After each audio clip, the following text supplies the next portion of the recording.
Thank you. Thank you so much. What a pleasure to be back in Australia, to be back at the Opera House. Thank you so much for coming out tonight. As Anne's just said, I've written a novel, but I don't want to talk particularly specifically about the novel. Please buy it after if you feel inclined. But what I really want to do is to talk about some of the ideas behind the novel. And sometimes people say to me, why did you even bother to write a novel? I thought you were supposed to be a non-fiction writer. And the reason I wrote a novel is that I believe that many of our ideas on love come from reading novels, also songs, films, etc. But essentially, we are very shaped by the love narratives that we read. And this could seem a little cruel. We tend to think that we love spontaneously, that we're not influenced by what we read and by what we see, but I think that we are. We love within a very historical, social context. There's that lovely biting aphorism from La Rochefoucauld. He says, there are some people who would never have fallen in love if they hadn't heard there was such a thing. That's a little extreme, but you get the idea that really when we love, we are taking a lot of our cues from the outside world. We honor certain feelings that we experience because other people are telling us to honor them. We suppress other feelings because people have told us not to pay them particular attention. Now, we are nowadays firmly in a very distinctive era in the history of love. We are living in the era of Romanticism. Romanticism is an intellectual movement that began in the salons, studies, garrets of European poets, novelists, writers in the middle end of the 18th century.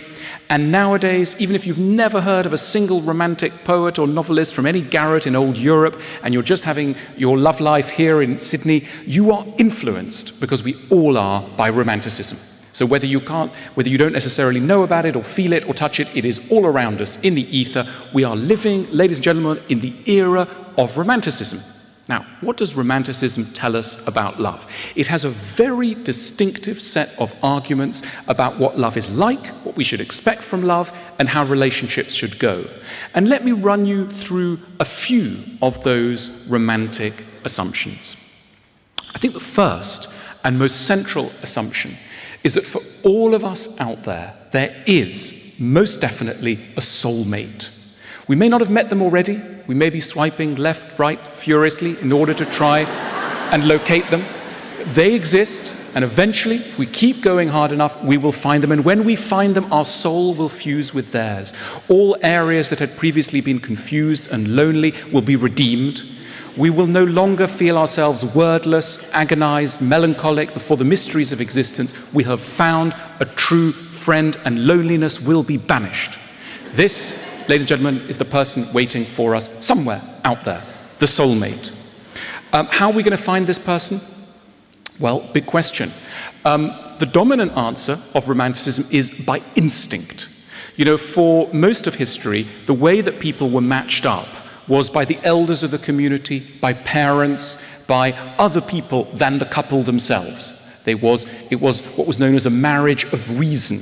And there were reasonable criteria, so-called reasonable criteria, which is maybe that you had a goat and they had a sheep, or you had a plot of land and they had a adjoining plot of land, or whatever it was. And it was on that basis that these so-called dynastic marriages were made. And that was the way in which people have married for thousands of years, really since the beginning of time. But along comes Romanticism and says, no, we are going to marry in a different way. We are going to marry by instinct. And the instinct is that somewhere along the line you will feel a special feeling, a very, very special feeling inside, a kind of excitement. And you don't know when it will strike you. Maybe you're at the bar, maybe you're at the swimming pool, maybe you're just waiting in line for something, but you'll spot somebody, and without necessarily knowing too much about them, indeed the romantics were quite keen on it happening without knowing anything about them other than simply seeing their face, you will know that's your soulmate. And so that special feeling has become venerated, and first of all, you don't question that special feeling. So, if you said to your parents, I've met somebody, and they go, oh, right, tell me what, you just say, I've had that special feeling, and everyone just, the waters part, and the couple moves forward, because there's been that special feeling. So once the special feeling is announced, you raise the flag, the special feeling has happened, and that's terrific. Of course, if you don't feel that special feeling, it's a bit embarrassing. Is something wrong with me, etc. So you may start to fake the special feeling. You kind of like someone, but you fake that you've had this romantic special feeling. And so romanticism is very into the notion of the crush and the immediate sensation of certainty that you have met someone very special. Romanticism goes hand in hand with the developments of the railways in Europe in the 19th century. And an awful lot of these meetings happen on trains in fiction. Even in Russian fiction alone, you could build a library of stories in which the hero and heroine meet on a train. And without much knowledge, as I say, just the sight maybe of an ankle, an elbow, the curvature of a cheek, you will know that's a soulmate. And that's how it begins. So that's how you're going to find your life partner. The Romantics are very keen on the notion of happily ever after, that love is not just a passing phase, it is forever, till death do us part. Strikingly, many of the Romantics die quite young, and so often the story begins, couple fall madly in love, and then someone with a little cough, and then tuberculosis, and it's, you know, it's a beautiful love story, but it does end after a few months. But nevertheless, it's forever in a sense. And Romantics are also very keen on suicide, ending things dramatically. So death has a curious relationship with love in the Romantic point of view. The other essential thing about the Romantics is that generally no one really has a job. None of the Romantics really have jobs, so they can devote a lot of time to love. And they're spending a lot of time just in each other's arms, and also going for walks. Nature is incredibly important for the Romantics. Going out into nature for long, long walks. Very particular places, waterfalls, very romantic place. Also places where the ocean meets the land, dramatic cliffs, pounding of seas, very quintessentially romantic places. Romantic times of day.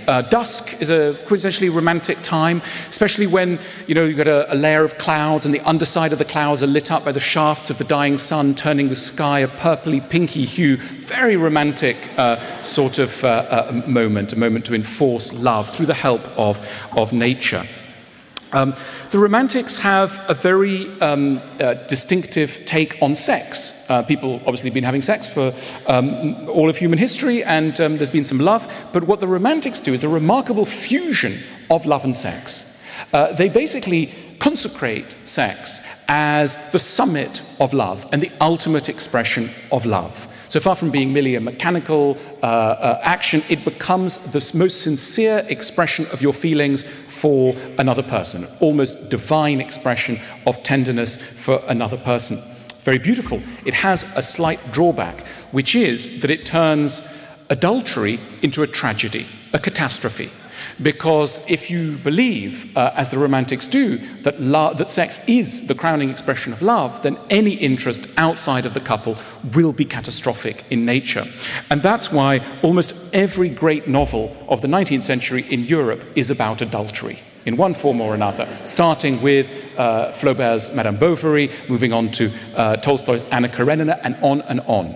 People have been having adultery for all of human history. It's been happening all the time. But what's new is the weight that's put on it. And as I say, it is a violation of everything that the Romantics believe that love is.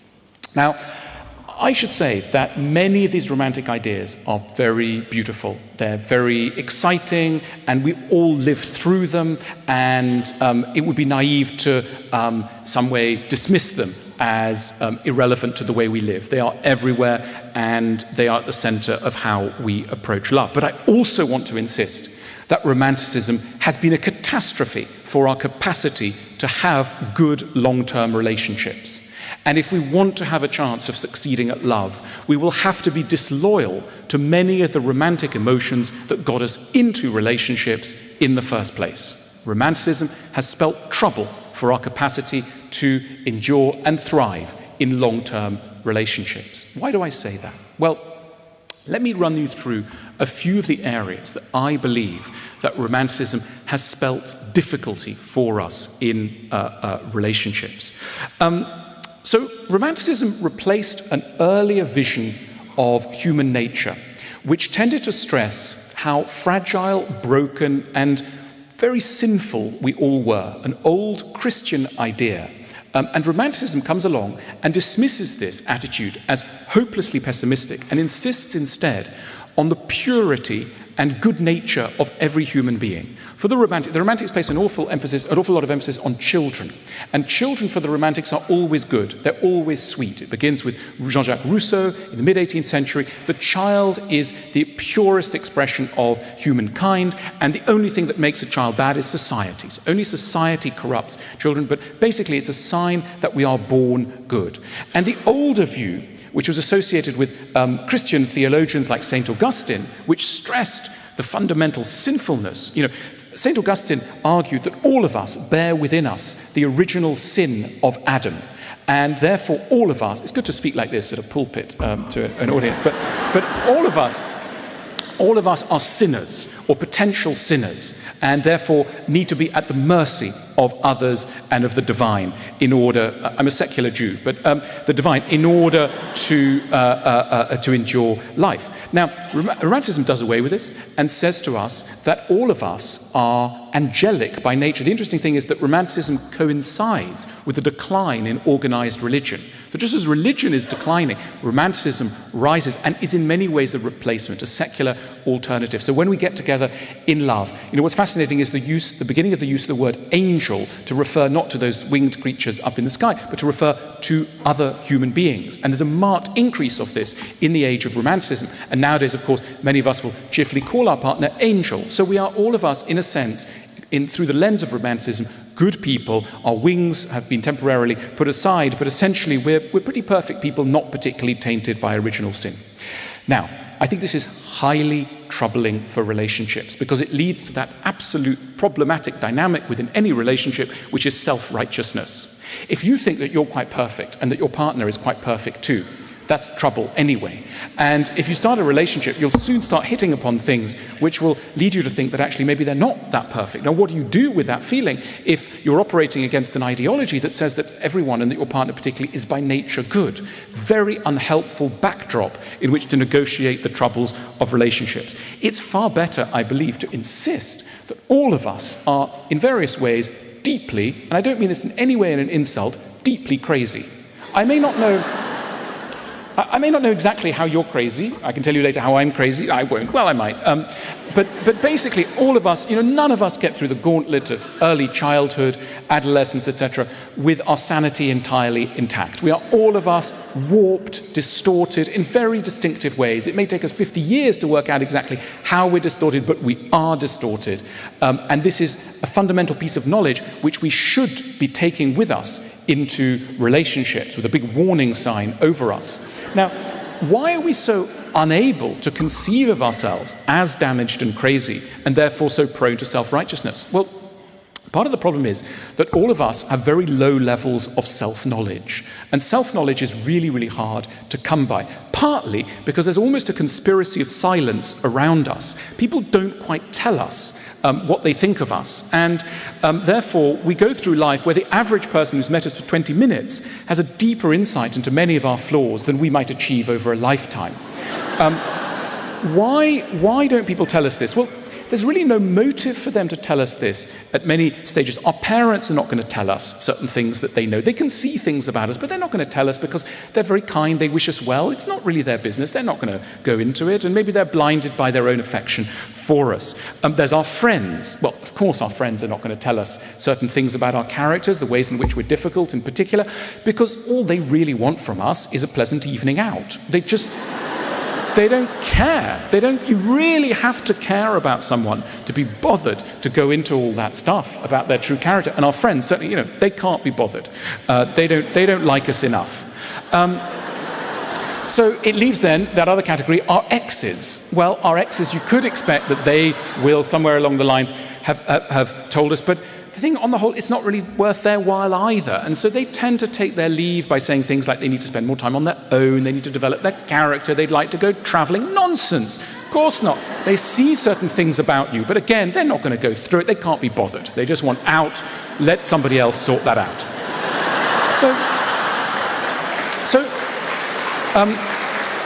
So the thing is that we go through life not really knowing. I mean, it's very tender and poignant how sometimes some of us feel, probably some of you in the audience feel, that broadly speaking, you're quite easy to live with. I mean, does anyone here think that they're kind of broadly speaking easy to live with, if only they met the right person? Like, there are a few people, that's a very poignant combination whereby, a very romantic combination. I spent my early 20s absolutely convinced that the only thing that was missing was really the right person. And if so long as I met the right person, then all would be well. So this notion that we might be easy to live with is deeply misleading and should be stamped out. Of course, everybody from close up is trouble. And we need to put this in mind, bear this in mind. If I was running the world, one of the key questions that we would always ask each other on an early dinner date, without anything pejorative being meant by it, is, how are you crazy? So I'm crazy like this, how about you? And that we'd be expected to have a really thoughtful and kind of well thought through, non-defensive, non-hysterical answer to that question to be able to share with another person. Think how much time we would save. We don't need people in relationships to be perfect. We need them to have a handle on their imperfections and to be able to warn us and prepare us for the more noxious sides of their personalities outside of those critical moments when those personality distortions have deeply upset us. But it's very hard to do. And most of the time, we come upon discoveries about other people at moments when those discoveries have pained us deeply, and therefore we are not likely to be in any way sympathetic. So the calm explanation of one's insanities to another person is one of the greatest gifts. And I think one of the best wedding presents that any of us could give one another is a large book called, My Insanities, that you would give. Each person would give My Insanities to their partner, and think how much time I think we would save. The other thing that romanticism really gets wrong is this emphasis on instinct, right? So, the old marriage of reason, marriage by the family, etc. And then, the romantics tell us there's this marriage by instinct, that special feeling. Well, the thing about it is that, you don't need to accept or even know much about psychoanalysis and psychotherapy to just take on board the one key central idea of psychotherapy, which is the way that we love as adults is a reflection and deeply connected to the way that we learned about love as children. That is the foundation stone of psychotherapy. So you look at how you are in adult relationships, and there are a million connections that you can make with how we learned about love as children. Now, the problem with this is that the way that we learned about love as children is likely to have been a bit problematic. It's likely that we received affection, certainly, but that in one way or another, without necessarily meaning to, our parents did us a great disservice. In some ways, they damaged us, without necessarily meaning to. And this has very particular consequences for our capacity to find love as adults. Because often what we're trying to do in adult love is re-find a kind of love that we knew as children. But the kind of love that we knew as children was not necessarily problem-free. Indeed, it was very particularly and interestingly distorted and laden with all sorts of difficulties. And these become the new criteria which we search for in our adult partners. So when people say that in love, what they're looking for is someone to make them happy, to make them content, to bring them happiness, we can't necessarily believe them. Really, what we're searching for when we search for an adult partner is someone who feels familiar. And very often, the kind of people that we meet don't feel familiar in the level of care, generosity, and goodness that they're bringing to us. It just feels a little bit odd. We think, I don't necessarily feel at home with this kind of treatment. You know how it is when you sometimes set up a friend and on paper, two people are completely perfect, the two CVs match exactly, and you set them up, and then, you have hopeful expectations for the date, and then they come back to you, and you say, how did it go? How did the date go? And they say, I don't know, they're really nice. We've got so much in common in a way, all our interests, we do all the same sports and read the same books, etc., but I don't know, something was missing. And I don't know, some chemistry, something. And very often the thing is that our unconscious has recognized that this so-called very nice person is perfect, except for they won't make us suffer in the way that we expect to be made to suffer in love. So they've got to be dismissed. They're just not going to make me unhappy in the way that I've learned to expect that love should make me unhappy. And, we know this situation in its most extreme forms. Somebody who can only take someone, who will hit them, who will strike them. But even without the extremes of violence, there are many ways in which we are attracted to people, not so much for their positive sides, but because they feel, as I say, familiar in the degree to which they will frustrate certain of our aspirations for ourselves. There's another problem with romanticism.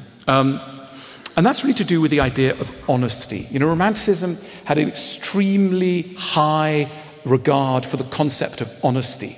And that a relationship, the whole point of a relationship is that you can be honest with another human being. Most of the time, we've got to lie all the time about who we are, what we feel, how are you, I'm fine, we're breaking down inside, etc. We're all in tears inside, we're broken, we've got to put up a front. That's what society demands of us. But finally, we can meet someone, and with them, the drawbridge can come down, the walls can come down, and we can be ourselves. And there are wonderful moments in the early moments of love, in the early phase of love, when we really do feel that we have found someone who can accept all of us and take on board everything that we are. We need to have no more secrets. We can be properly ourselves.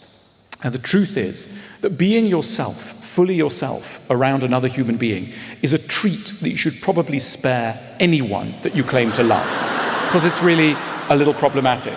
Now, often it goes a bit like this. Look, let's be honest, I think no kids in the room. Often it's a little bit around sex.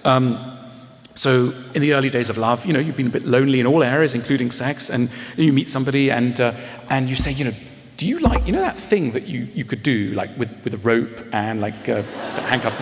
Like imagine have you ever been interested? And they go, wow, yeah, I've always wanted to try that, and but I've never dared tell anyone. And there's that wonderful sense of intimacy based on there no longer needing to be shame. We no longer need to be ashamed of ourselves. We can be ourselves in the bedroom, etc. And this is a very ecstatic discovery, and it really makes us feel so powerful in the world, because we no longer have to be a hunchback figure. We can now go out into the world and feel that some of our darkest secrets have acceptance and endorsement from another human being. This lovely phase tends to last about 3 months until normally the moment goes like this. Not the same for everybody, but a version of this tends to happen. So you've been sharing everything. You've been sharing the thing and the handcuffs, and it's all been fun. And then you're sitting in a cafe with your lover, with whom you've opened your soul, and they've opened their soul. And you spot a really quite interesting member of the waiting team, and you go, see the waiter over there? Like, wouldn't it be fun if, like, the thing with the thing that we like do? Imagine like if they got involved, we asked them to get involved, and like gave them a number, and then they could come, and then you were watching, and then you turn to your partner, and rather than being this kind of open, they actually look in quite a big state of distress, and they look kind of unhappy and miserable. And you go, wow, I better stop right there. And you're at a fork in the road. And one fork in the road leads to the path of honesty, and another path leads to the path of love. And you've got a choice to make. You've got a choice to make. Are you going to carry on this anecdote, this fantasy, or are you just going to shut up? And most of us are going to shut up at that point. And that's the beginning of a very fundamental moment when we realize that, of course, we cannot be entirely ourselves, not because we're trying to retain a nasty secret from our partner, but because in the name of love, we cannot be entirely ourselves. We have to accept the role of editing, because the full disclosure of who we are and what we are at every moment to another human being will probably destroy them. And therefore, we need, in the name of love, to hold back and to edit a lot. None of this romanticism prepares us for. Indeed, it makes it look like a betrayal. So it sets up it's a very, very unhelpful backdrop in which this scenario happens, because romanticism insists on authenticity. It's by being totally authentic that you are true to love. Anything else is a betrayal of love. And, well, the facts on the ground are seriously, I believe, in conflict with that romantic commandment and cause us a lot of difficulties. I'm not through with my reservations about romanticism. Another thing about romanticism that it never really talks about is romanticism never really talks about the practical side of life. In the 19th century, no romantic poet, writer, artist, etc., ever mentions laundry. There's absolutely no mention of the fact that every couple who's been together any amount of time will have to spend a lot of time doing laundry, housework, cleaning, raising children, etc. This just goes unmentioned. And this causes us real difficulties, because it sets up an expectation that, intelligent, sensitive, soulful people don't really bother about these things. And therefore, that there's no particular emphasis on making an accommodation, a preparation for some of the difficulties that might come in this area. So at some point in a relationship, a version of this happens, this kind of scenario happens. Not exactly this, but a version of this happens, which is that a couple who, are very much committed to love and, disagree with their parents and some of their more petty attitudes to things like, etc., where the salt and pepper should go and etc., they will suddenly have an argument in the bathroom that goes a bit like this. One of the couples will say, what's that towel doing there? And the other person goes, I just had a shower. You go, yeah, but what's it doing on the floor? And you go, yeah, well, I just threw it on the floor because I got to go and meet Bill. And you go, no, I know you've got to meet Bill, but what's it doing on the floor? And the other one goes, well, how do you mean what's it doing on the floor? It's just on the floor. And suddenly there's a kind of new tone of impatience, basically because both partners think that they're very, very clever and they're not petty. They're not going to sort of argue about petty things like towels on the floor. That, again, they associate that with their grandparents or something. If you're a true romantic, you don't worry about these things. You don't make no accommodations for it. You are too clever to have this sort of argument. And when two people are convinced that they're too clever to have this sort of argument, the argument will be bitter. And so very often there is no accommodation with this aspect of life. Think of poor Madame Bovary in Flaubert's novel. Madame Bovary has been brought up in ideas of love drawn from romantic fiction. So she believes that love is all about guys on horseback and castles and walks through the mist, etc. And then she gets married to this quite nice, but pretty ordinary, regular kind of guy, but on the whole, okay. And suddenly she realizes that a lot of her time has got to be spent doing the laundry, organizing the milk and the cheese, and sitting down with her husband while he's doing the accounts, and she's supposed to be organizing the kind of domestic rota in the evenings, and he's reading the newspaper.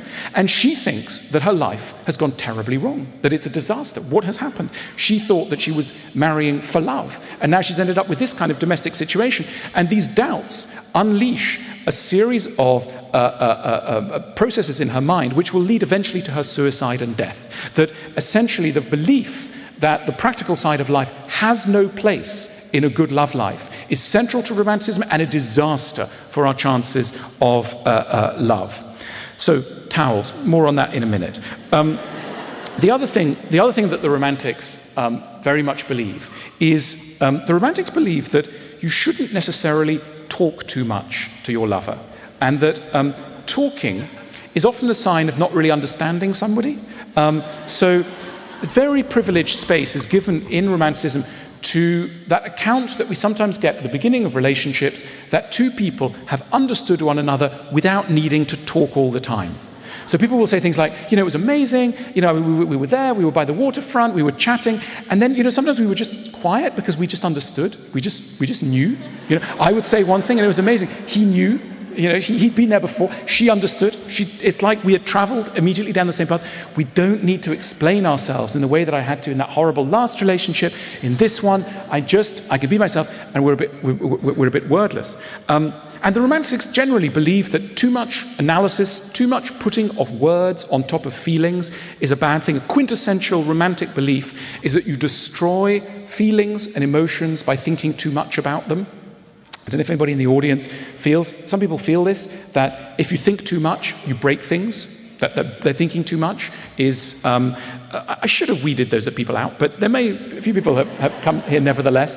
This is a disaster for a philosopher. It's like, what? Hang on a minute. Nevertheless, there are people, romantics, I'm being nasty, but look, we all have that feeling sometimes that words can break things. Now, and so in a way, one of the nicest stories of love that romantics tell us is intuitive understanding of one person by another without the medium of words. Again, over the long term, a catastrophe. Short term, charming, long term catastrophe. One of the things that it leads to is an outbreak of sulking. Romanticism was responsible for a worldwide enormous increase in the prevalence of sulks. Now, what is a sulk? A sulk is a feeling of hurt with another person, a wound that the other person has given you, that you are not going to explain to them for the simple reason that they're supposed to love you. And if they love you, they're supposed to know. So, of course, you could explain what's wrong with you, but if you had to explain, that would be a proof they didn't love you, because love is by its nature wordless. True love is wordless.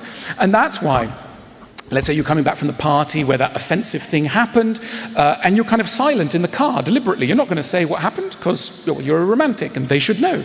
And they say, maybe they're making a few attempts and they go, look, is anything wrong? Nope. And then so you go up, you go up the stairs, you go home, you go to your apartment, and they say, come in the bedroom, and you go, no. And you go into the bathroom, and you bolt the door, and they say, come on, it's ridiculous. And they're knocking at the door going, come on, just tell me what it is. And you go, mm-mm. And the reason is that as a romantic, you believe that a true lover should be able to intuit the contents of your soul through the bathroom panel door, through the surface of your body, and into your interior. And they should know. So why would you ever bother telling them? So this is a disaster, because unfortunately, even the most well-meaning people simply cannot understand all of us. They can understand bits of us, how we felt maybe when we were humiliated by our father at an early age, or how it felt to join a new school at a certain point or whatever. Some things they can just get, but a lot of things, particularly over the long term, just no one can get. You cannot expect the other person to be a mind reader. And yet romanticism places the ability to mind read precisely at the kernel of its vision, the core of its vision of love. Deeply problematic, deeply problematic. Here's another thing that romanticism talks to us about. It talks to us about the way in which, when you really love somebody, you love everything about them. Of course, you love the amazing things about them, but oddly and touchingly, you quite love the slightly imperfect things about them. And that's why in the early days of love, there's a lot of kind of tenderness and excitement around the discovery of the less than perfect sides of somebody that are used, that feed into love and that intensify love. Maybe your partner's got a slight gap between their two front teeth. Not a problem. I mean, a problem for an orthodontist, but for you, it's charming. It's charming. Maybe there's that old pair of pajamas that their mother gave them and they put it on a cold night and it's got bear prints on it. It doesn't look that glamorous, it wouldn't win any fashion awards, but it's them and it's theirs and it's incredibly sweet and you love them all the more for it. So in a way, in the early days of love, the fragilities and vulnerabilities of another person are part of what makes that person so lovable. Until, you're getting the hang of this now, until maybe about 3 months in, a version of the following scenario happens. So maybe you've been out for a big night, etc., and it's morning, it's dawn, and you're having some breakfast, and you're having some cereal. Maybe they picked out a kind of granola-ish, sort of quite nutty kind of cereal, and they're next to you, and they're eating their cereal, you're eating your, and you just turn to them, and you go, look, are you a cow or something? This just sounds disgusting. Just shut your mouth or something. And, this person suddenly turns around and goes, hang on a minute, this is like the third thing that you're criticizing me for in 24 hours. Well, I thought you loved me. And you go, no, I do love you, but you're eating like in a sort of bovine way. I mean, stop it. And they get terribly offended and they go, no one's ever told me that before. And you want to go, yeah, because why would they? I mean, your friend was not going to tell you, your parents are not going to tell you, and your ex probably knew it but went off to India. So, the point is, no one's going to tell you. And you sound like a cow. At which point you've got a problem on your hands, because romanticism doesn't allow for this sort of situation. It suggests that love is the acceptance of a whole being. And therefore, at one point in the relationship, one person is likely to say to another, if you loved me, why do you criticize me? So there's that if criticism is here, love is here, they should never be together, and if they are ever together, it's a sign that love has failed. This, again, is a disastrous philosophy. The idea that another person could spend any time with us and not spot a whole lot of things that are problematic is really the height of sentimentality. Of course, are you perfect? If you're not perfect, how on earth do you expect someone not to notice the imperfections and not mind them? But nevertheless, romanticism tells us that no, this has no place. Look, let's look away from that rather unhelpful philosophy to an earlier vision of love. This one developed by the ancient Greeks, which I think is a lot more helpful. The ancient Greeks, very focused on love, as we are, but had a very different vision of what love is. They felt that love is admiration for the perfect sides of another human being, for the virtues, the qualities, the accomplishments, in the character and achievements of another person. There's other stuff, of course. There's, flaws and things, and you may be generous towards them, and you may be forgiving of them, but you don't love them. The word love is reserved for an admiration for what is virtuous and accomplished in another person. And for the ancient Greeks, the whole notion of love is that love should be a process of mutual education, in which two people, under the auspices of love, undertake to educate one another to become better versions of themselves. And they do this not to be cruel, not as a way of bringing each other down, but because they have the sincerest, best interest of the other at their heart. And therefore, love is a process whereby a teacher and a pupil are constantly rotating roles. Everyone is the teacher and everyone is the pupil at certain points and has lots of things to take on board. This is not a sign that love has been abandoned. It is the proof that love is in action. Now, this sounds so weird in the modern age. I mean, if you said to your partner, well, I went to listen to this guy at the Opera House, and he's got some various ideas, and he's written a book, and on this basis, I would like to teach you certain things. I would like to deliver a short but to the point seminar on your character, achievements and nature, way of eating. This would be so weird. Again, they're like, what? I thought you loved me, etc. Now, why are we such bad teachers? A lot of relationship arguments can essentially be seen as failed teaching moments. There's something you want to say, and it goes terribly, terribly wrong on the journey to your listener. Why does it go so wrong? Why does the teaching lesson fail so badly? Partly because we don't think it's legitimate to teach. So if someone's telling you your job is not legitimate, you'll be a bit panicked. You're like, oh wow, well, if I'm not supposed to do this, how do I? So you're not relaxed. The other thing, of course, what makes a good teacher is that they're calm, is that they're relaxed. And one of the best ways to be a calm teacher is not to mind too much if your lesson doesn't really get through to the other person. So, a great maths teacher, they're calm in the classroom because there's not that much at stake. Of course they want their pupils to pick up a bit about trigonometry or whatever, but if they don't and if they flunk their exams, well, there'll be a new lot coming next year. It doesn't really matter. There's not that much at stake. The thing is that in love's classroom, we are much more tense. We are much more on edge. And the reason is that so much seems to depend on it. And the background of our thoughts is the most terrifying spectre as we're trying to teach. And the terrifying spectre goes like this. I think I've married an idiot. I think I've got to spend the rest of my life with someone who doesn't understand very basic, very important things that matter so much to me. And this person is not listening.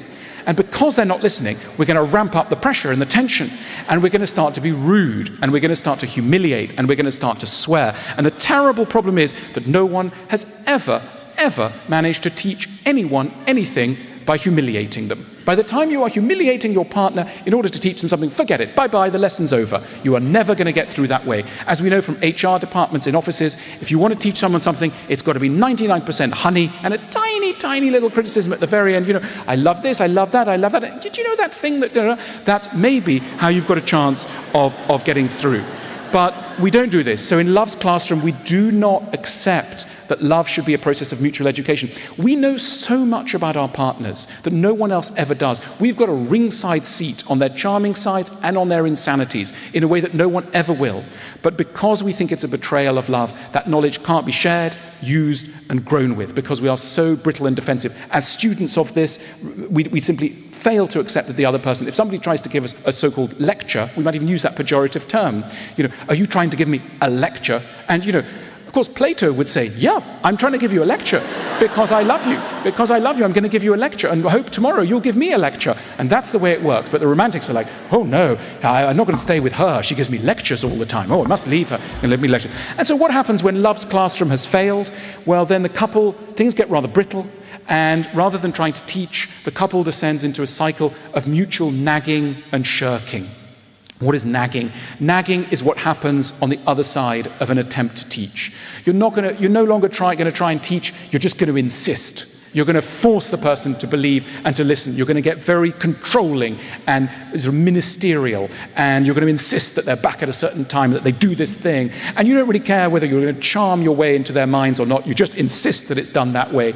And meanwhile, nagging always has the counterpart in shirking. The shirking knows that tone. Well, they're going to pick up the newspaper, go upstairs, they're not going to listen. So there's a mutual deafness. Teaching and learning has gone completely wrong. And that, unfortunately, is very often what happens in relationships under the aegis of romanticism. Now, are we all to despair? Where's this going to go? Can we rescue this nosedive of feelings? Yes, we can. I think there's lots of things to be hopeful about. Sometimes people say to me things like, well, are you not really hopeful about love? Are you saying that we should just reduce our expectations? No, we shouldn't reduce our expectations. I really believe that we should go into relationships with very high expectations. The problem is that romanticism defined, very rightly, certain high expectations, but then gave us no way of reaching those expectations securely. It's like it set the bar, but then gave us no way of acceding to that bar reliably. So the task before us, I think, is to build the steps to get to the high place that we've accorded to love. Not to necessarily bring down love, but to try and find a way. And as Anne says, one of the characters in the book at some point says, it takes them a long time to realize this, but they do realize that ultimately love is not just something that you feel, it is ultimately a skill that needs to be learned. And it sounds very odd because we're so in love with the notion of the intuitive relationship in which everything just comes sort of by nature. And if it doesn't come by nature, then it is wrong. And it's so contrary to the way we do other things. We are an incredibly procedural society that believes that there are rules and techniques and tricks and ways of making things happen. But somehow in the area of love, we insist stubbornly on intuition. And it sounds so odd if you compare it with other things. I mean, imagine if I said to you, I'm going to fly a 777 down to Melbourne tomorrow, and I'm going to land it by intuition. Or I'm going to perform a piece of brain surgery by intuition. You'd be like, what? That's crazy. Nevertheless, in the area of love, we're ready to embark on 50-year marriages by intuition, just hoping it's all going to go well. So what are some of these skills that we might need to develop? Well, let me give you just a few, and I throw these out, and there'll of course be so many more. But I think one of the things that can help, and it sounds rather odd, but one of the things that can really help is to learn to see your partner as a small child, probably between the ages of 2 to 3.5. Basically, to imagine that your partner is of roughly that age. Now, the reason I say this is that all of us nowadays are really pretty good around 2 to 3.5-year-olds. So let's imagine you've got one of those things at home, and you're cooking a dinner, and I don't know, you've made some schnitzel, potatoes, broccoli, and you give the kid the dinner. And it just goes, nah, and throws the whole dinner on the floor, goes, nah, like this. And now you don't hit the child. You don't go, I've had such a hard day at work, and now this? Are you trying to bring me down? Are you trying to crush my character? You go, oh no, maybe you've got a sore tooth, or you must be quite tired, or maybe it's that jealousy with your sibling, it is getting to you. It's hard to share your toys. We'll come up with very gentle explanations of why a piece of behavior has appeared on the horizon that seems pretty mean. We don't necessarily believe that people of that age are mean. We simply feel that they're in some ways hurting, anxious, damaged in some way, and we want to help them. We're generous.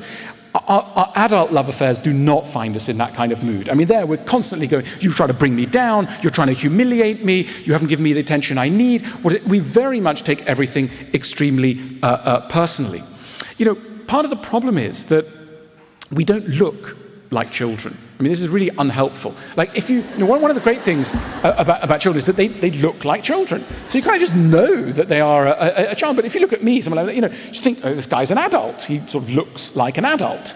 So it's quite counterintuitive to go, like, many parts of this character are about 2.5 years old. You can't really believe it. But the thing is that you sort of have to believe it. I mean, the problem with psychological wounds and distortions is that you can't see them. I mean, it's literally as sort of simple as that. You can't see them.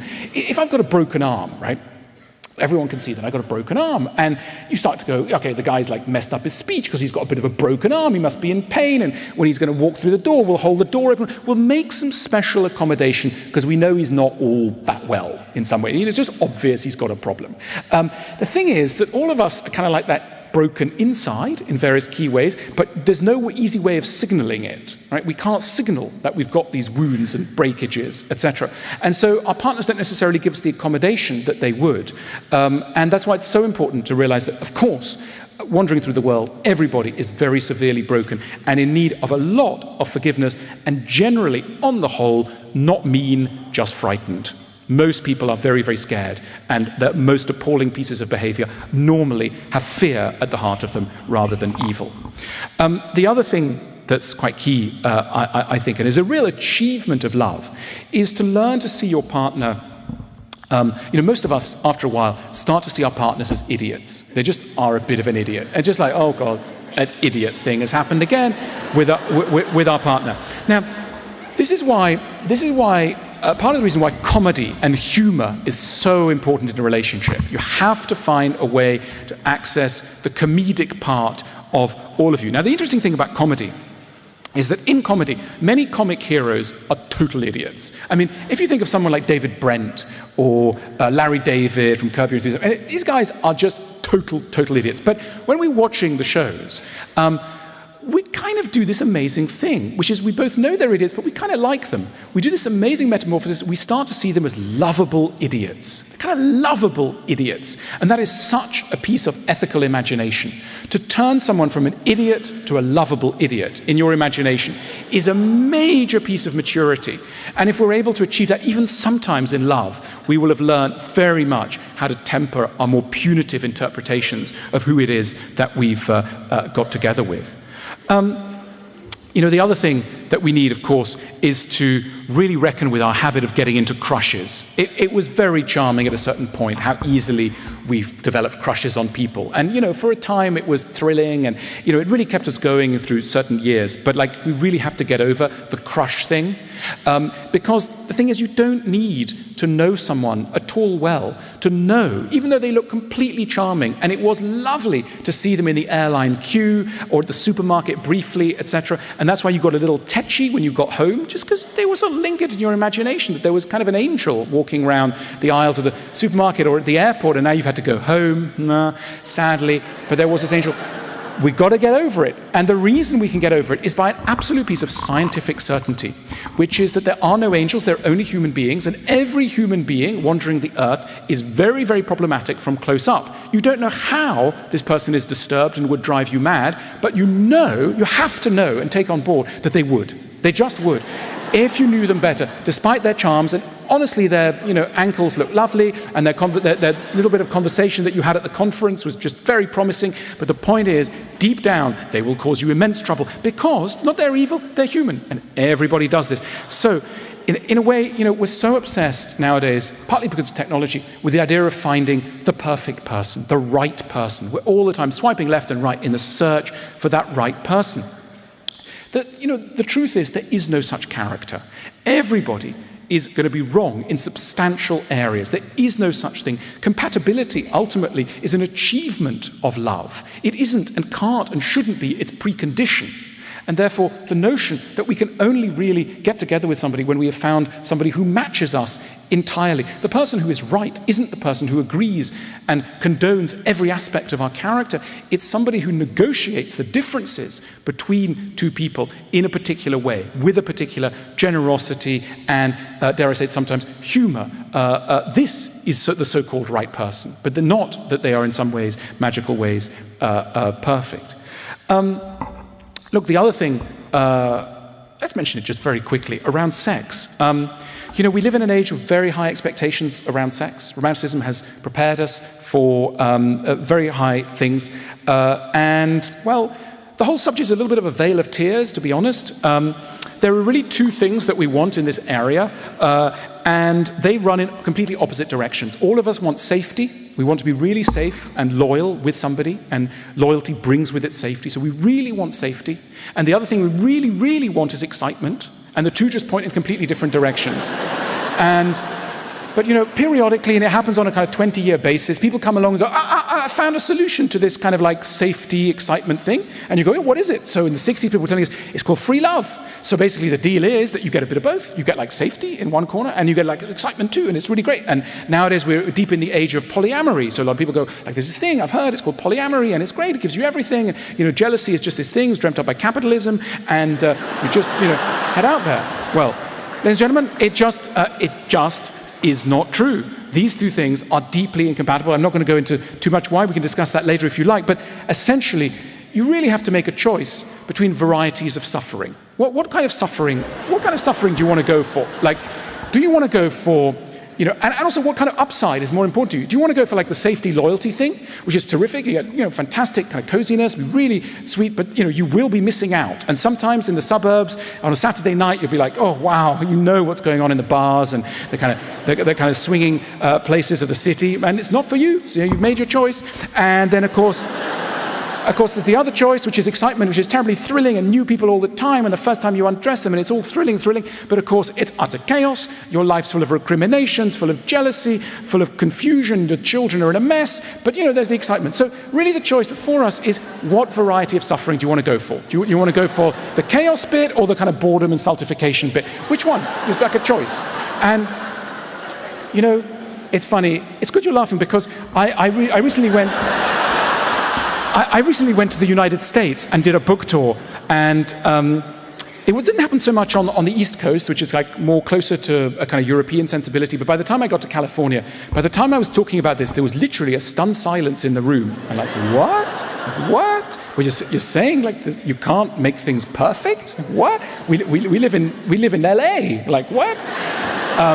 But of course, I think, one of the great contributions, Britain is not responsible for very much that's totally perfect, but one of its greatest exports, one of the greatest British exports is melancholy.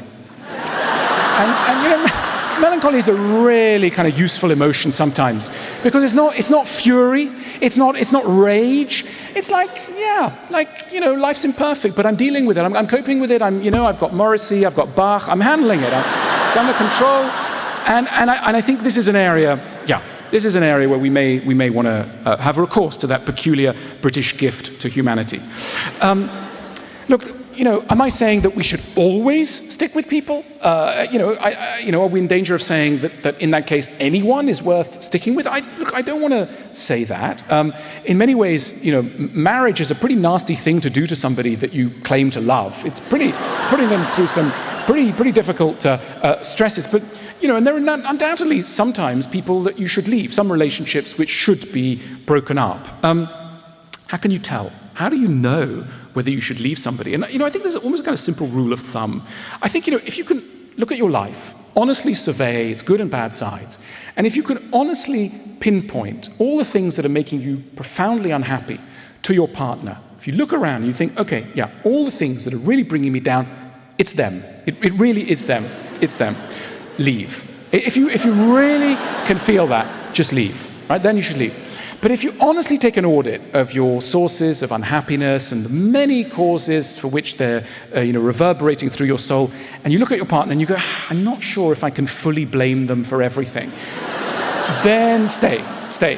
Because what you may have encountered is some of the unhappiness of existence in the company of another person rather than because of another person. So easy to merge the two. I mean, Great Britain has done exactly this with its marriage to the European Union. It very much believed that all of its unhappiness could be pinpointed to this thing. By getting rid of it, it would be happy. And now it's discovering a lesson that many people in relationships have also discovered painfully when it's too late.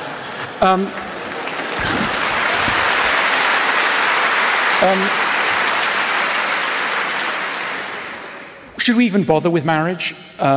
My novel is about marriage in a way. It's a very much a novel focusing on long-term relationships with a marriage. Is there any point to it anymore? Many articles, normally about one a week in a major broadsheet newspaper, is always about, is marriage still in? Is it still relevant? And of course, it doesn't really make sense from all sorts of points of view. Like if you take a sober look at marriage, it's completely insane. It's like, hang on, I'm going to give half of all my belongings, and still nowadays people don't invest heavily in lawyers to kind of make things easy. We kind of jump headlong into marriage, and we still still do it despite all the reasons why we might not. So why do we do this? And is it just a kind of insanity? Well, I don't think so. I think that the very fact that we make ourselves go through marriage and we invite all our friends and we have a huge wedding. So it would be so embarrassing if we had to call them all up, go, you know what, you know that TV you bought me? Really sorry, it's only been 3 months, but I'm quitting, right? Why do we publicly betroth ourselves to another person? Because I think a mature part of us knows that we benefit from the cage of marriage. It is a cage, but we put ourselves in it, we lock ourselves, and we throw away the key ourselves. Not because we're crazy, but because we realize that there are sides of our character that really can only develop in an environment in which neither of us can quit the room immediately. That actually the ability to run away, so tempting though it is not always of benefit to the things that we've got to work through. So we willingly encage ourselves because we realize that there is some kind of piece of maturity, some piece of growing up that is going to happen when we are locked together in a situation which we can't immediately accept at the huge cost and huge embarrassment. Embarrassment's very important. We're willingly entering into a situation which it would be deeply embarrassing to leave. We're not simply crazy. We're aware of the debt that maturity owes to being slightly locked into a situation. So look, I do believe that it is possible to have long-term relationships. I just think we need to run through a kind of checklist. When are we ready for love? When are we ready to really embark on this long-term business of love? I think you're ready to really go for it in love. When you finally and conclusively accept that you really are crazy and you have really quite a good handle on your craziness. And not least, you have a really good handle on your partner's craziness, and you have an absolute awareness that anyone you meet, even the most charming person on a train, is going to be very imperfect because that's human nature. When you're ready to do the laundry, when you're ready to discuss towels ad infinitum, when you're ready not merely to insist that others will guess what's in your heart, but you may even have to use words to spell it out very, very patiently over long periods, and you're ready to believe that all of this, with a dose of humor, belongs to a sincere relationship, then, ladies and gentlemen, I think you are ready for love, and I would commend you to move forward on it. That's all from me. We've got a bit of time for questions. Thank you so much.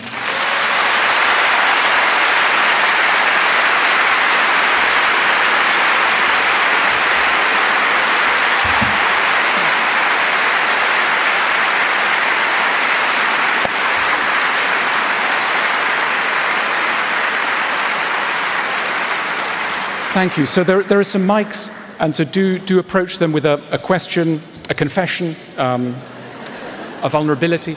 We're among friends. Yes. Brave lady here, number 2. Thank you very much. My question is about the tools that you spoke of. The craziness quotient you talked about that we all should be adopting and acknowledging.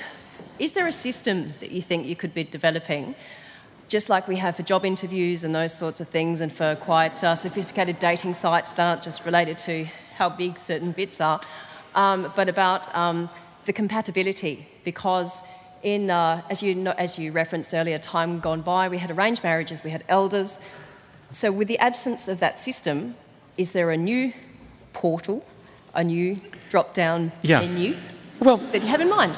You know, it's interesting because, in a way, Silicon Valley is very romantic as a kind of institution, and very much believes in helping us to find the right person. And if you look at most of the technological tools that have appeared in the last 15 years, an enormous number are designed to increase our choices and to try and direct us towards this person called the right person.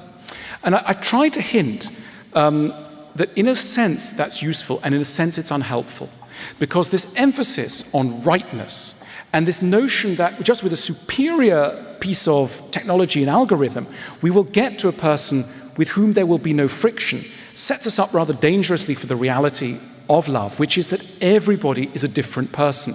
We've all come from a womb, let's remember. We've all come from a womb in which we didn't have to speak, in which our needs were met, as it were, just automatically through an umbilical cord.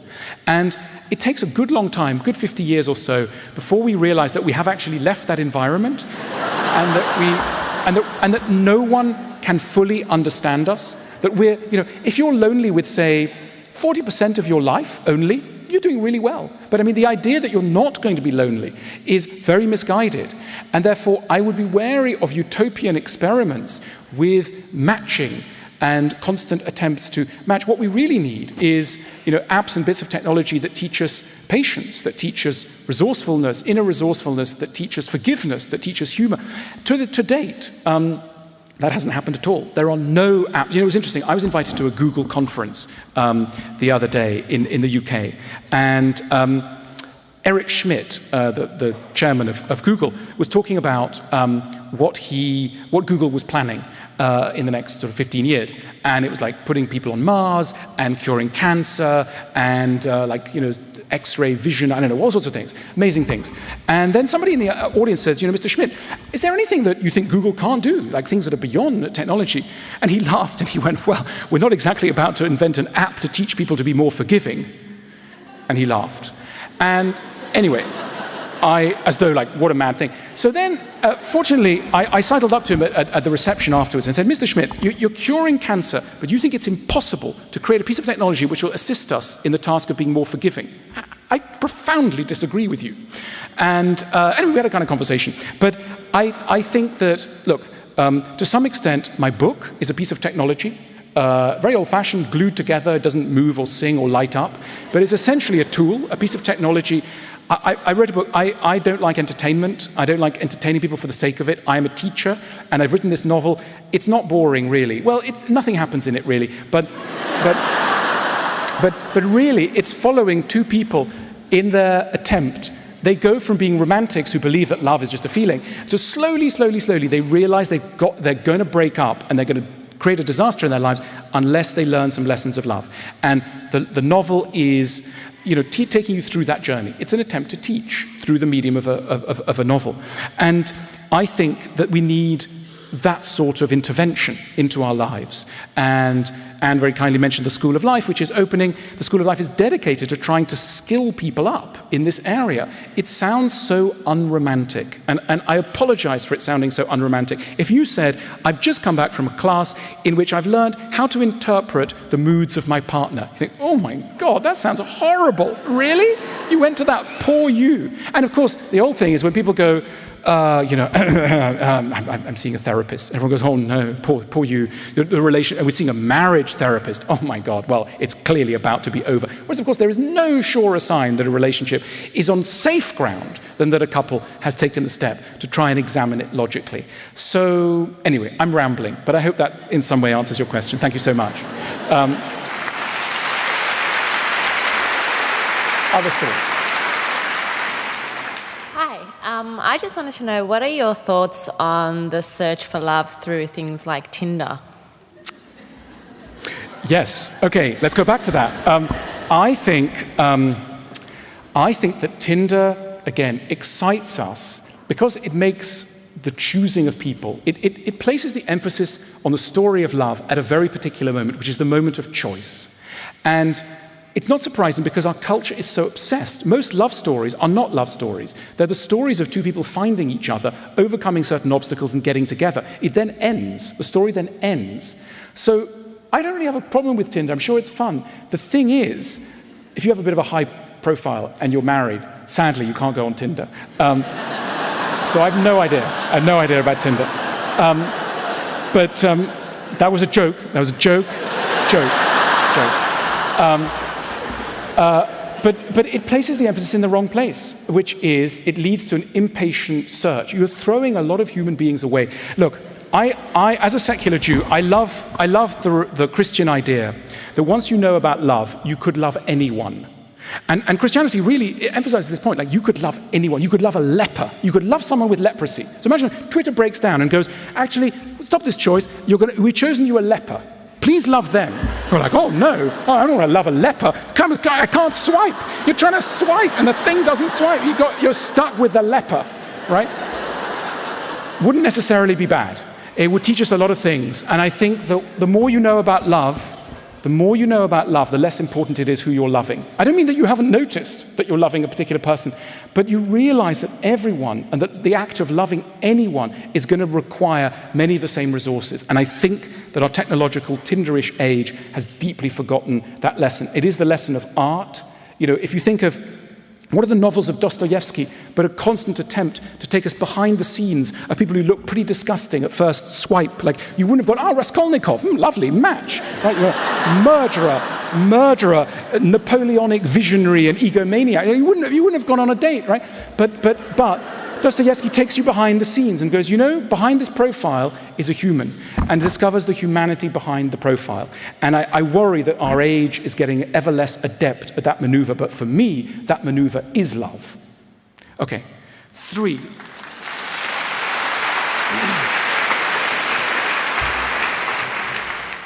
Is there a particular model for your notion of revealing your insanities to a prospective partner? Or is that something that you expect would just emerge naturally in conversation? No, I think it's very important to do it at a time when your insanity has not wounded the other person. The reason why most of us are so unforgiving to the flaws of others is because we encounter those flaws at moments when they've damaged us. So it's like, look, I know about your father and how horrible he was, or your mother and how, she didn't love you enough, but frankly, I don't care, because right now you've ruined my weekend. So I'm not really in a mood to listen to that stuff. It's like, I don't care that you were once a small child who was, tender, because actually, frankly, you've just destroyed my relationship with my best friend out of some weird, misguided feeling of jealousy, and I don't know where it comes from, but I don't care. So in other words, you are not going to be sympathetic when it's damaged you. So the time to do it is when the other person feels relaxed, tender, and you need to find some strategy. The art of timing. Most of the time, because there's not a teaching culture within relationships, we feel that we've got to get our lesson out at the very moment when we feel it. It's like, of course, the romantics are all about authenticity. So it's like, it's all this cult of being authentic to your feelings. You've got to be true to your feelings. That's really? You really want to be true to all your feelings? Ooh, that's going to be trouble. It's like, I think you're looking a little ugly today. Oh, I just had to express that because I'm a romantic. So, your thighs are looking a little fat, but I'm a romantic, so I had to tell you. Jean-Jacques Rousseau told me to tell you that your thighs are a little fat. So that's really a kind of problem. So do it when they're calm, and do it strategically, and trying not to hurt somebody with your insanity. You'll find a better result. Number 4. Hi. Oh, God, that's loud. Sorry. I just wanted to ask, this is a bit of an uncomfortable question, but money. Is it, well, I've got to start again. I'm under strict instruction. I'm going to go to art school next year, and I'm under strict instruction to not fall in love with another person who wants to become an artist, because I will end up being poor and sad and lonely. And I just wanted to ask the question if practical things such as money, houses, towels, whatever, can actually really break up a relationship, or if those are negotiable things. Okay, that's such a good question, because it really sits on top of this romantic, classical divide, if you like, in the view of love. The last writer to talk head-on about love and money is Jane Austen in European fiction. And her novels are obsessed with money. Not to the detriment of everything else, but they take a really fascinating look. I mean, the way it works with Jane Austen novels, very often you'll be told that such and such a character was worth £20 a year, and you furiously look back at them and go, what was that, £20? Like, what does that mean? That doesn't sound like very much. And then someone says, worth £40, and they got an annuity, and they got a... So, you're totally told the financial status of all the characters. And this can sound quite weird, because we are romantics. And romantics believe, as you correctly suggest, that love and money have nothing to do with one another. That true love has absolutely nothing to do with money. That love is a feeling and money is this horrible, dirty thing. And Jane Austen is the last person to have an intelligent, sane view of money, because she doesn't say...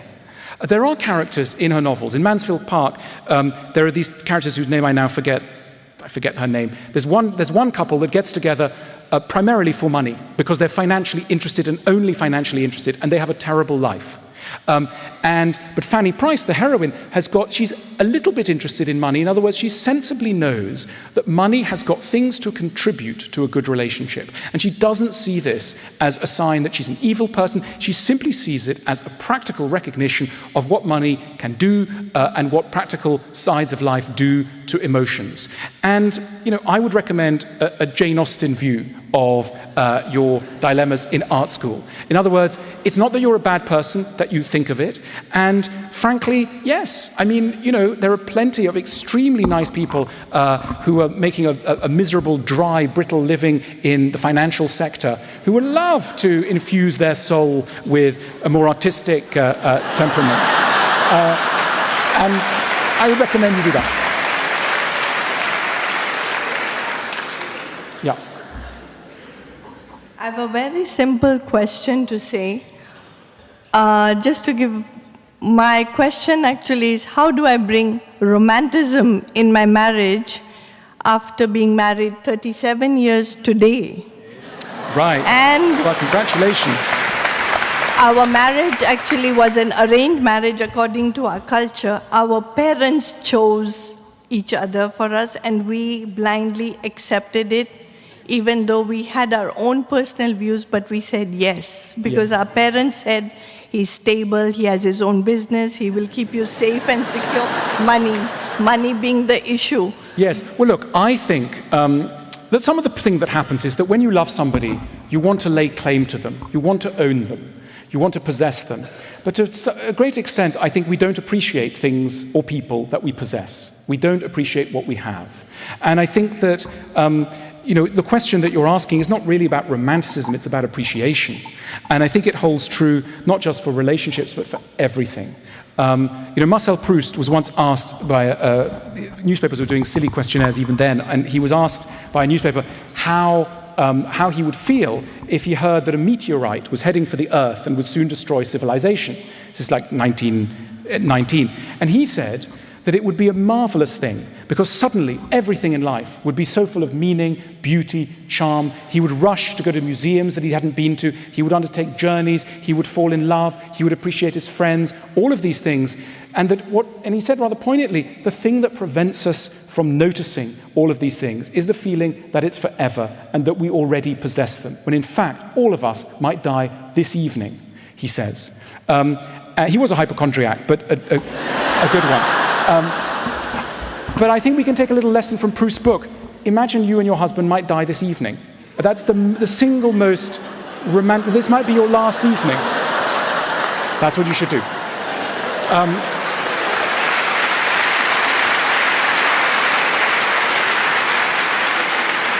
We've got about 14 seconds for the last question. So this is the last question. I want to thank you for speaking to us tonight. But also, my question relates to what you spoke about in the beginning, which is you said we're in an age of romanticism right now.